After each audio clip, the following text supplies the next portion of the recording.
La metafísica de la separación y el perdón.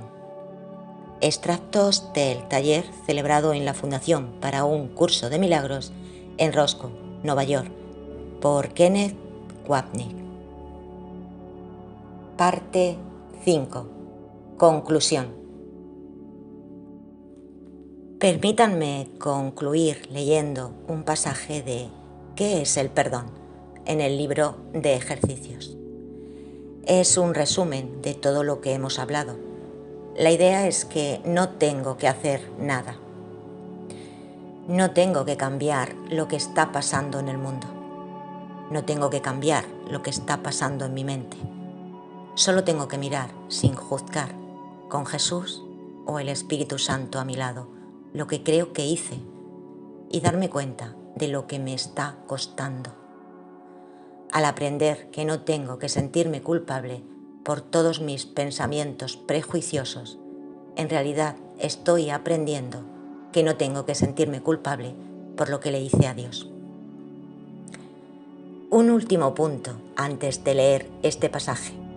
Es realmente importante que no caiga yo en la trampa del ego de intentar tenerlo todo, en el mal sentido, pues quizás me sienta tentado de decirme a mí mismo: tengo todos estos pensamientos negativos, prejuiciosos y de especialismo, y los estoy observando mientras te estoy descalabrando con la cabeza. Pero eso no es lo que el curso quiere decir con mirar. Cuando miro a mi ego con Jesús, también me doy cuenta del costo, del precio. El aferrarme a estos juicios me está costando literalmente la paz de Dios. En este momento, quizás esté totalmente dispuesto a pagar ese precio, pero al menos sé que eso es lo que estoy haciendo. Mirar no solo significa que miro con Jesús mientras mato a todo el mundo en mi mente. También significa que soy consciente de lo que me está costando, el precio que estoy pagando de matar a todo el mundo. Si realmente me doy cuenta de lo que me está costando, de ese precio, dejaré de matar a la gente en mi mente. Ahora leemos esos párrafos.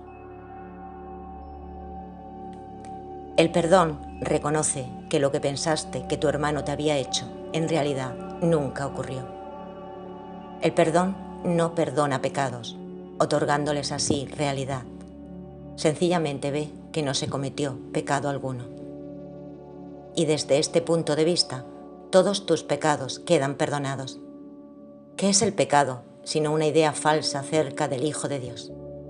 El perdón ve simplemente la falsedad de dicha idea y, por lo tanto, la descarta. Lo que entonces queda libre para ocupar su lugar es la voluntad de Dios. El perdón es tranquilo y sosegado y sencillamente no hace nada.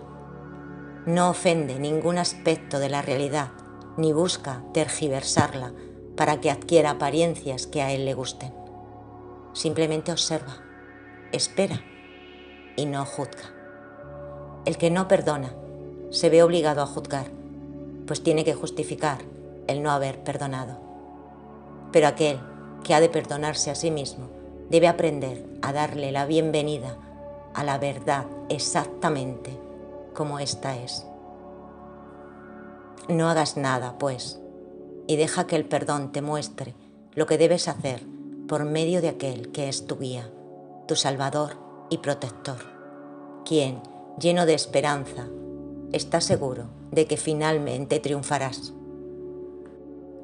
Él ya te ha perdonado, pues esa es la función que Dios le encomendó. Ahora tú debes compartir su función y perdonar a aquel que Él ha salvado, cuya inocencia Él ve y a quien honra como el Hijo de Dios.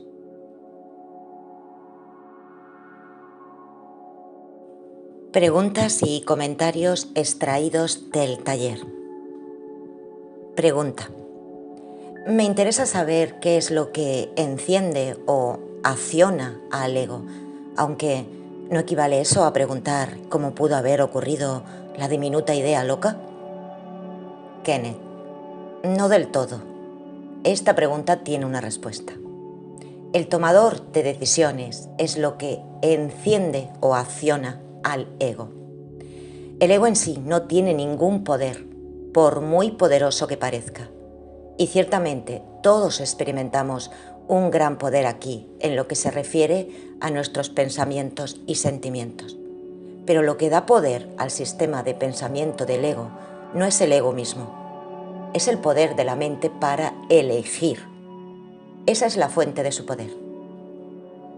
Pregunta, pero todavía hay una parte de mí que no se cree que inventé todo esto y que lo elegí. Kenneth, cierto. Creo que lo que estás señalando es la idea de que al estudiar esto comenzamos a ver que este es un sistema de pensamiento absolutamente espantoso. Las cosas espantosas que pasan en este mundo en el que vivimos nos muestran la enormidad del odio y de la demencia dentro de nosotros. Es muy difícil entender y aceptar que no solo es algo que creemos, sino que lo hemos elegido. No solo lo hemos elegido, sino que continuamos eligiéndolo.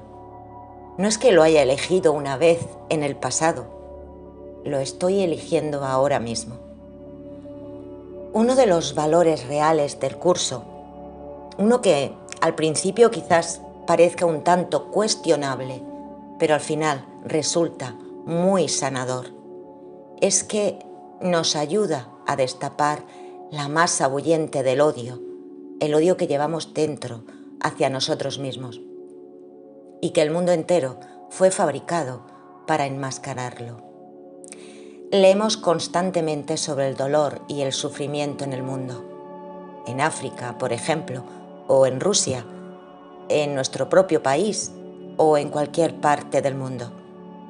Nuestra tendencia será decir, cierto, qué terrible, pero todo aquello es externo a mí. ¿Qué tiene que ver conmigo?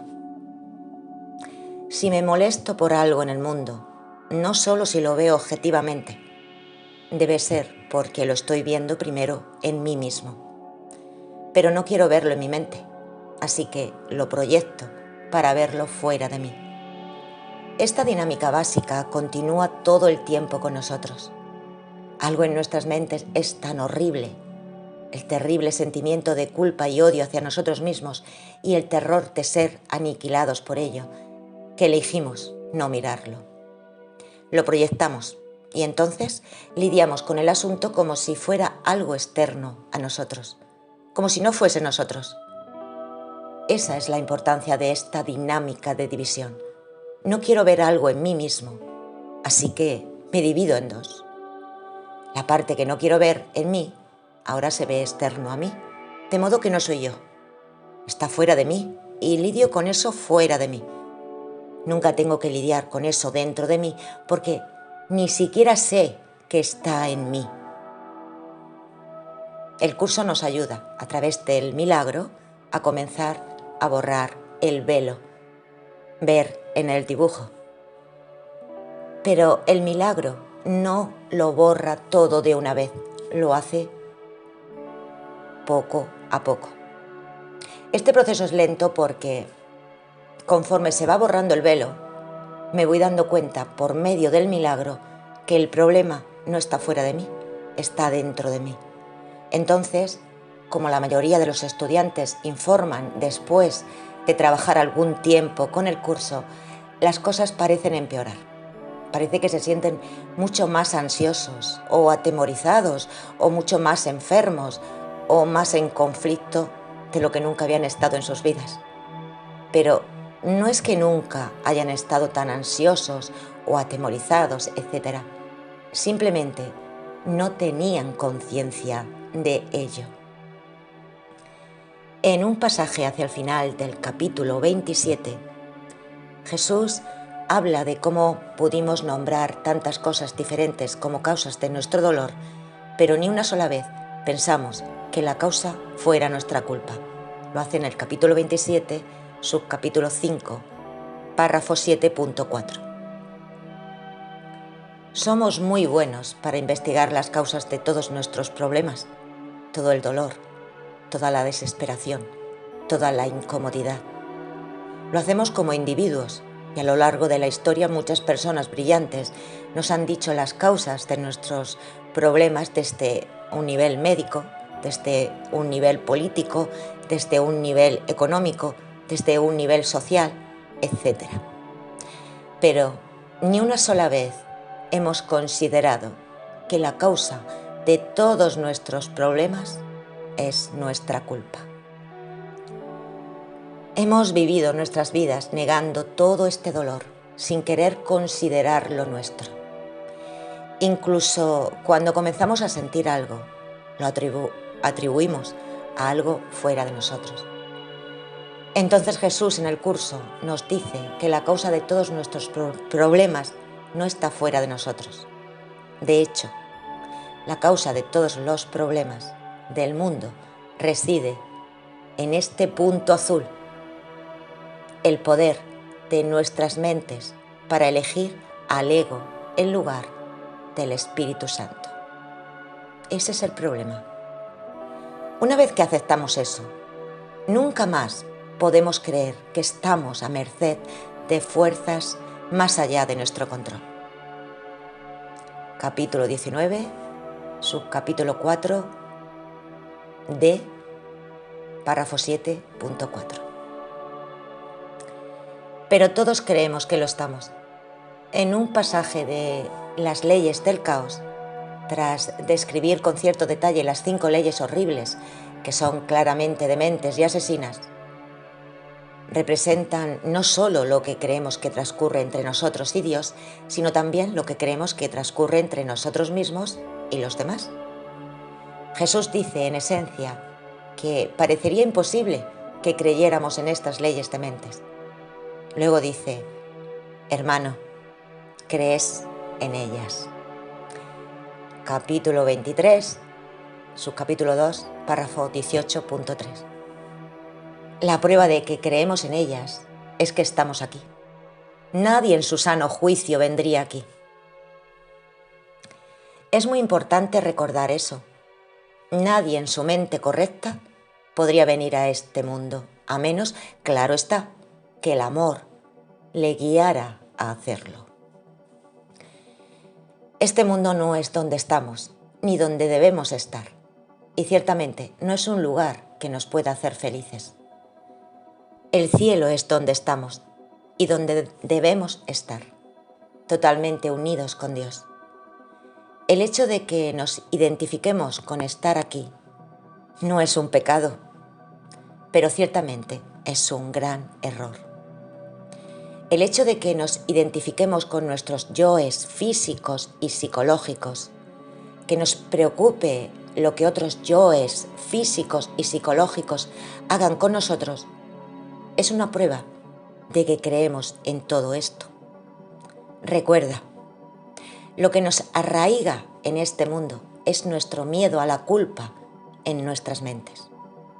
Así es como todo empezó. El ego nos dice que nuestra realidad no es el amor, sino el pecado y la culpa.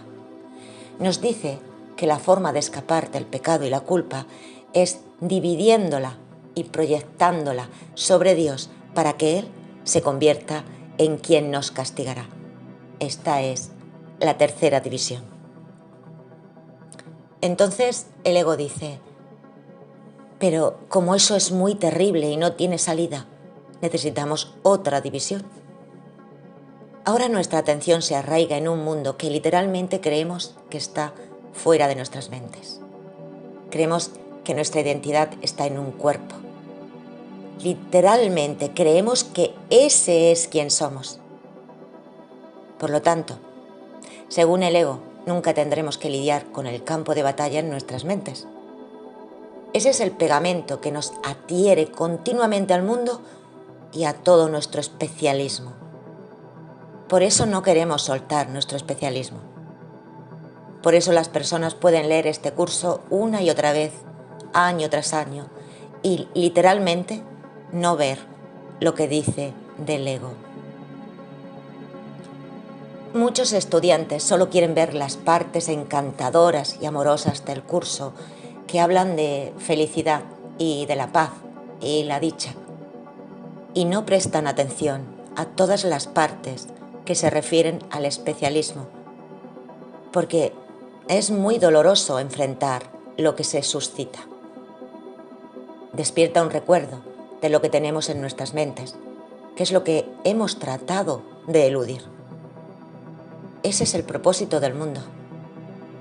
Recuerda, el mundo es una cortina de humo, un escondite, un recurso de distracción para que nunca tengamos que ponernos en contacto con la culpa dentro de nosotros. En vez de eso, la dividimos y la vemos en otro. Cualquier persona con la que estemos involucrados, donde haya algún grado de emoción negativa o positiva, debe ser una parte dividida de nosotros mismos. De lo contrario, no sentiríamos la emoción. Aquí Ken se refirió brevemente al ensayo de Freud, Duelo y Melancolía, en el que Freud habla sobre la sensación de pérdida que se experimenta con la muerte de un ser querido.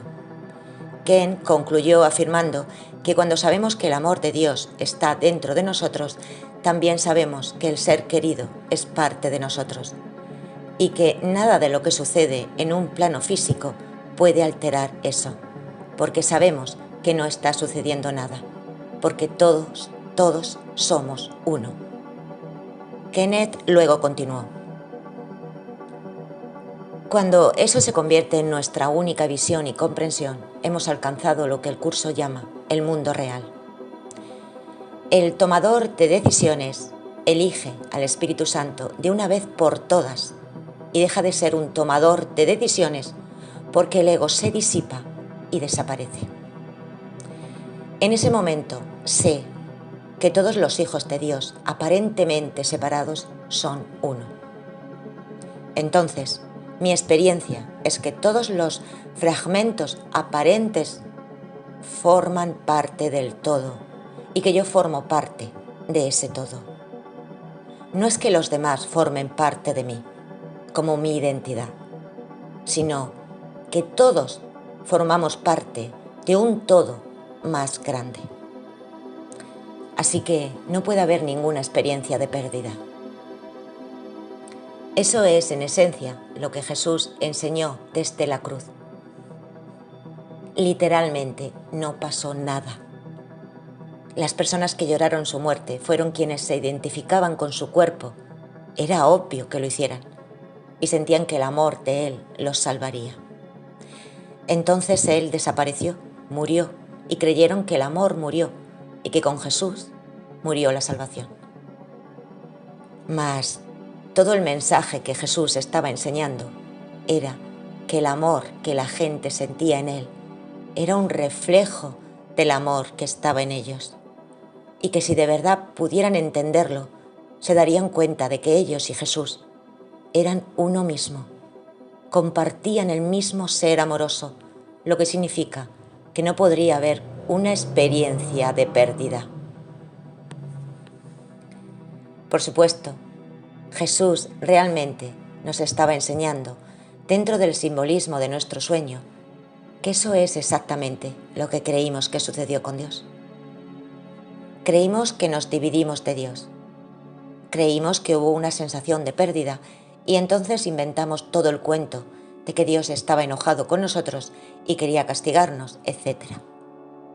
Pero si podemos saber que somos literalmente uno con el amor de Dios, no hay ninguna sensación de pérdida. Entonces nos damos cuenta de que el pensamiento de separación del ego no tiene ningún poder. No se perdió ni una sola nota del himno celestial. Aquí otro participante le estaba pidiendo orientación a Kenneth para aplicar los principios de los que había estado hablando. Kenneth, creo que básicamente tu pregunta es: ¿Cómo se desarrolla esto en la vida cotidiana? ¿Qué debo hacer? En cuanto me doy cuenta de un pensamiento o de un sentimiento del ego, después de un tiempo no es difícil detectarlos, alguien me irrita, me siento ansioso, me siento físicamente enfermo, estoy emitiendo juicios sobre otros, quiero darme cuenta de que nunca estoy disgustado por la razón que creo, como dice una de las primeras lecciones del libro de ejercicios, la lección 5. Lo que veo afuera es realmente una parte dividida de mí mismo. La razón por la que estoy ansioso, enojado, irritado, asustado, enfermo y demás no tiene nada que ver con lo que siento o pienso de la situación. La razón es que he soltado la mano de Jesús y he vuelto a tomar la mano del ego. Ese es el problema. Entonces me siento terriblemente culpable porque una vez más he rechazado a Dios en la persona de Jesús o el Espíritu Santo. Como me siento culpable por eso, tengo miedo de que ahora se me vaya a castigar por eso. Así que escapo de toda esa culpa y miedo, implicándome en cualquier cosa externa a mí que creo que me está molestando. Al ir trabajando todo esto, siguiendo la línea del milagro, ver en el dibujo, me voy dando cuenta de que no estoy molesto por algo fuera de mí. Estoy molesto por algo dentro de mí. Estoy molesto porque elegí al ego en lugar de elegir a Jesús o al Espíritu Santo. Es lo único que tengo que hacer. Y ya terminé. A eso se refiere el curso con estar levemente dispuesto. Si lo hago y todavía no me siento mejor, entonces digo, no me estoy sintiendo mejor porque, aunque entiendo lo que estoy haciendo, en realidad estoy rechazando el amor de Dios. Obviamente, todavía quiero rechazar el amor de Dios. Creo que el amor de Dios me lastimará. Creo que si tomo la mano de Jesús y emprendo el camino de regreso a casa, desapareceré. Y toda la maravillosa importancia que atribuye a mi persona, y creo que me hace quien soy, también desaparecerá. Eso me aterra. Así que, en este momento, estoy completamente dispuesto a pagar el precio de rechazar a Jesús para que pueda mantener mi propia identidad miserable. Estoy dispuesto a hacer eso. Eso sí lo puedo hacer. En cierto sentido, puedo tenerlo todo. Puedo seguir aferrado a mi enojo, mi ansiedad y mi victimización justificada, pero también sé por qué lo estoy haciendo y a qué estoy renunciando. Soy consciente de que el amor de Dios me da más miedo que este dolor. Preferiría mantenerme separado de ti, lo que logró enojándome, que saber realmente que tú y yo formamos parte de un yo más grande. Eso es lo único que tengo que hacer. Tan solo ser consciente de lo que estoy haciendo. Pregunta. ¿Quién o qué es Jesús? Kenneth. Él es tanto un quién como un qué. En tanto un qué es un símbolo del amor del Espíritu Santo. Él es la misma presencia abstracta del amor en la mente que el Espíritu Santo. Justo al final, cuando estemos en el mundo real, lo sabremos. Hasta ese momento, Él es un quién. Y es un quién extremadamente importante. Mientras yo crea que soy un quién, necesito un qué que tenga el aspecto de un quién. Aquí se producen risas. ¿Por qué será que eso me hace pensar en Abbott y Costello? Pero mientras yo crea que soy específico, todos creemos que somos específicos, que somos un quién, entonces necesitamos otro símbolo específico que represente para nosotros esa abstracta presencia del amor que es el Espíritu Santo. Y estoy cometiendo un gran error si creo que no necesito un quién. Entre comillas. Si Jesús es un símbolo difícil para ti, elige otro. Pero para la mayoría de las personas en el mundo occidental, Jesús es ese símbolo, porque casi todos tenemos problemas irresueltos con él. Al final Jesús es abstracto, porque al final nosotros somos abstractos. Pero mientras sentimos que somos individuos específicos y distintos, necesitamos a alguien que pueda hablarnos en ese nivel. Jesús, como el símbolo más grande en el mundo occidental del amor de Dios, también es el símbolo más grande del amor de Dios, como lo ve el ego. Por eso Jesús no ha sido un símbolo amoroso para los cristianos y mucho menos para los judíos, para los musulmanes o para quien quiera que haya atacado a los cristianos. Siempre se le ve a través de los ojos del ego. Se le ve como un perseguidor, como alguien que exige un sacrificio y que cree en el pecado y la culpa.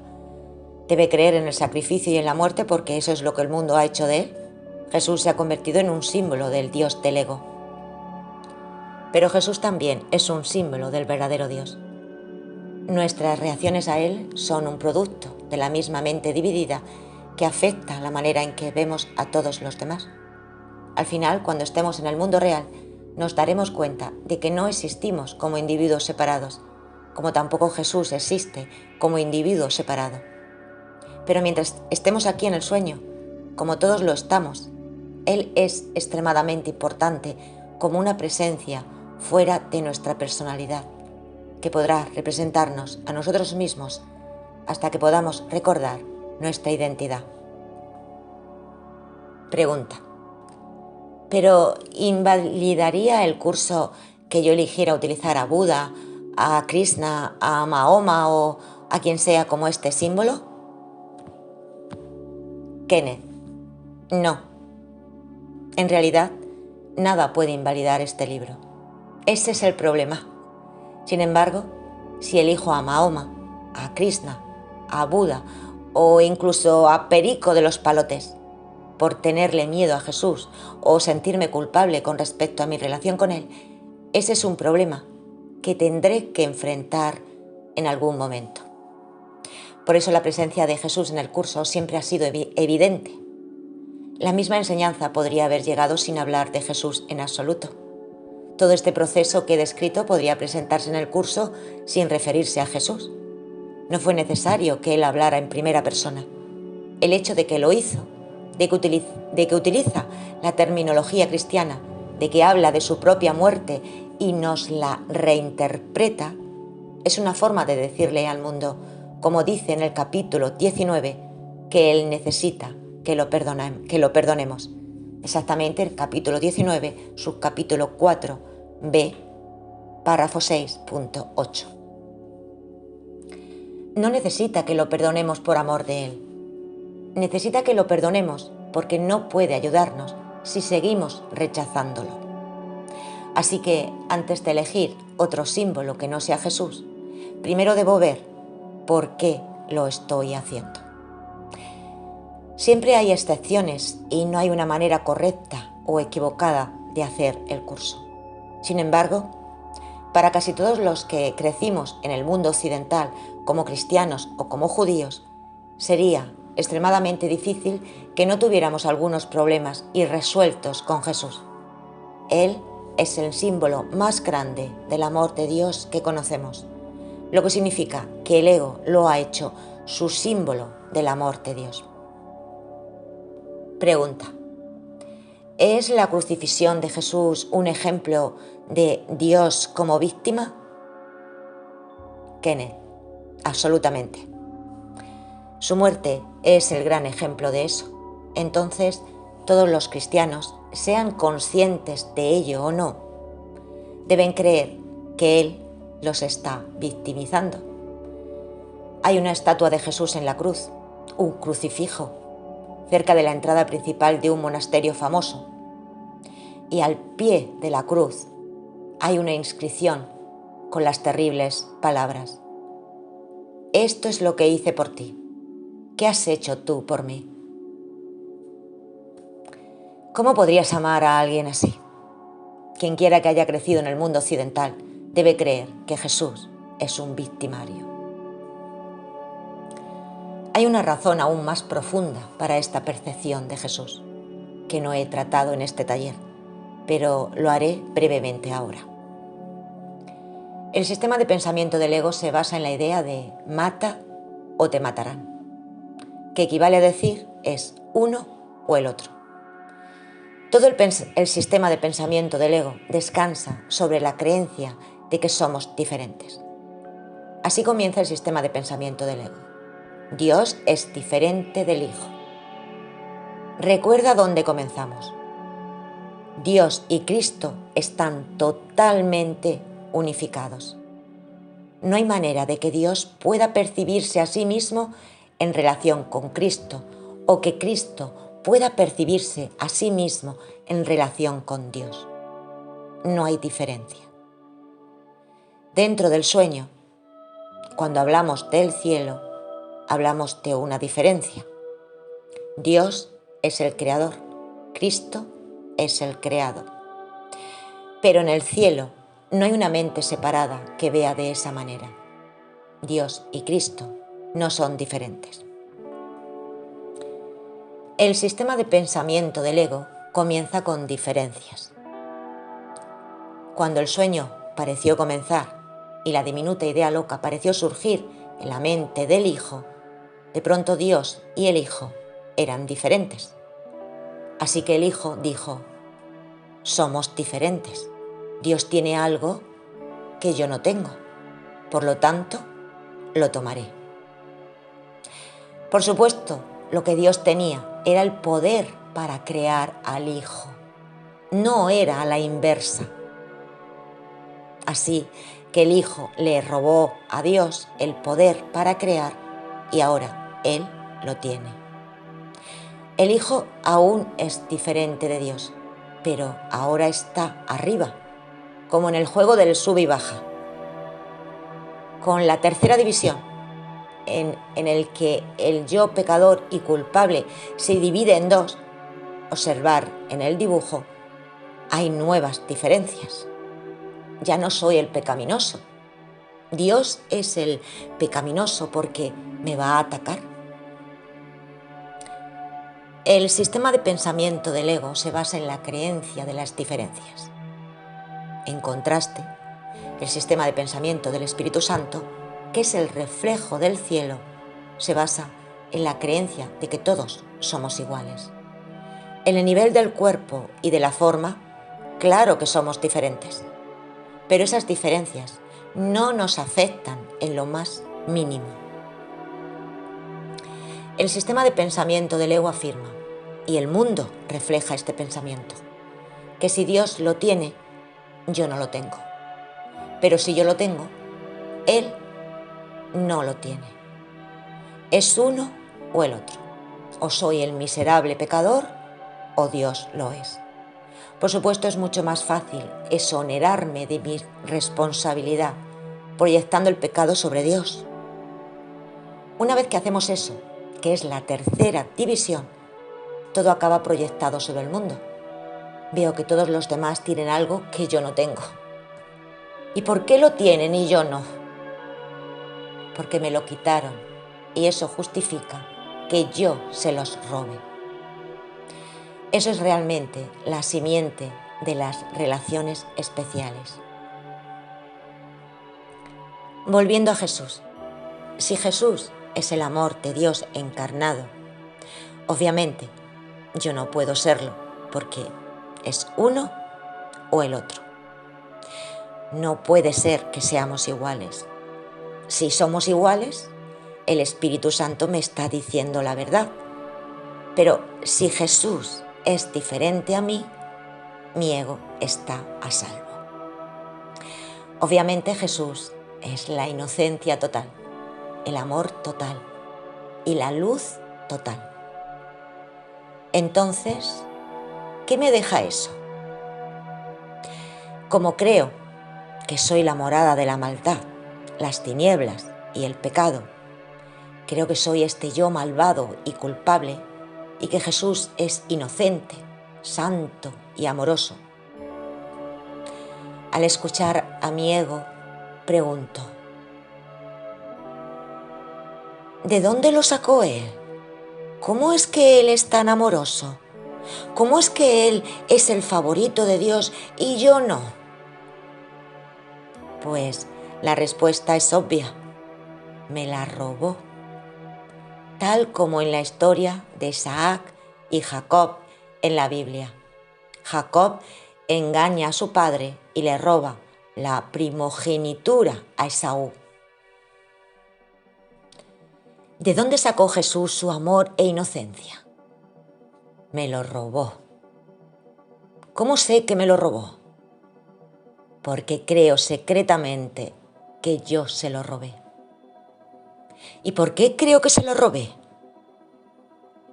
Porque eso es lo que creo que hice con Dios.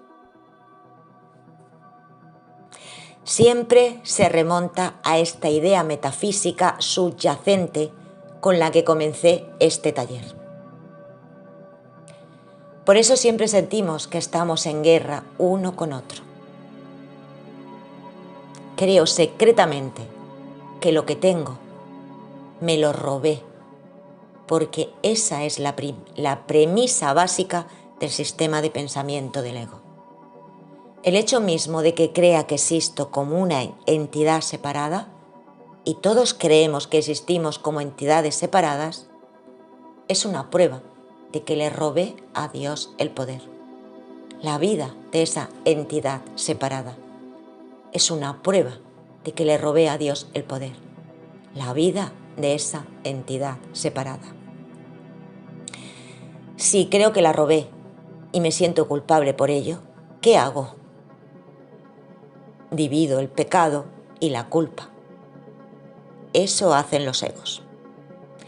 Lo divido y digo, yo no soy pecaminoso y culpable. Tú lo eres. La verdadera razón por la que me siento desdichado y miserable, todos en nuestro fuero interno nos sentimos desdichados y miserables, es que estoy aquí. Este no es un mundo feliz. El cielo es el mundo feliz. En algún nivel siento que me falta algo. Hay algo injusto y no soy feliz. ¿Por qué no soy feliz? En lugar de aceptar la responsabilidad de cómo me siento, lo divido. ¿Por qué me falta algo? Porque tú me lo robaste. ¿Y por qué sé que me lo robaste? Porque creo que primero yo te lo robé, pero luego proyecté el ataque sobre ti, excepto que olvidé que lo hice. Lo único que sé conscientemente es que tienes algo que yo no tengo, y por eso te odio. Por eso el mundo siempre ha odiado a Jesús. Siempre se le ha visto como diferente de nosotros, que es exactamente lo contrario de lo que Él enseñó. Él nos enseñó que el amor de Dios que experimentas en mí es un reflejo del amor de Dios en ti. La única diferencia entre nosotros es que yo lo sé y tú lo has olvidado. Así que ahora me encuentro delante de ti como un recordatorio de que puedes hacer la misma elección de recordar que yo hice. Si el mundo aceptara eso, el mundo desaparecería, porque el mundo entero existe como una forma de mantener esa comprensión alejada de nosotros.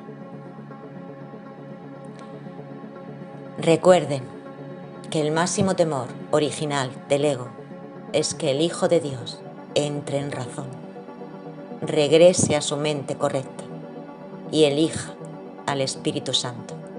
lo que significa que el Hijo de Dios recordará que Él es el amor de Dios.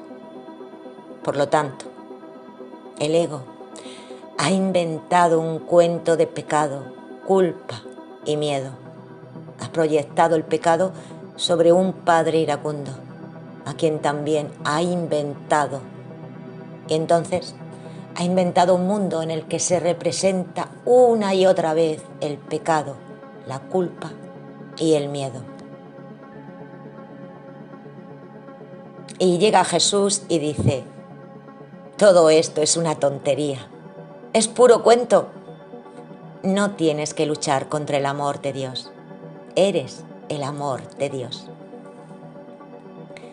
Si el mundo aceptara su amor y su luz resplandeciente como propios, entonces toda la necesidad de que exista el mundo como una defensa contra el amor y la luz desaparecería. No necesitamos un escondite donde ocultarnos de Dios si sabemos que somos el amor y la luz de Dios. Sin embargo, en lugar de admitir eso, que equivaldría a admitir que el sistema de pensamiento del ego es un error y admitir que ya no tengo que existir como un individuo separado, es mucho más fácil matar a Jesús, que es lo que el mundo hizo. No solo lo mató físicamente, sino que tomó su mensaje y lo masacró. Lo volteó de cabeza para que significara literalmente lo contrario de lo que él enseñó. Por cierto, encontrarás que la gente está haciendo lo mismo con el curso. Voltean de cabeza su mensaje para no tener que mirar lo que el curso y Jesús están diciendo realmente. Jesús está diciendo: mira conmigo la enormidad de lo que crees que son tus pecados y tu terrible culpa. Lo que en un lugar llama tus pecados secretos y odios ocultos. Capítulo 31, subcapítulo 8, párrafo 9.2. Y si miras conmigo, te darás cuenta de que no hay nada allí. Entonces, únicamente permanecerá la luz del amor que eres. Entonces, te darás cuenta de que no estoy separado de ti y que tú y yo formamos parte de esa única luz y único amor más grande.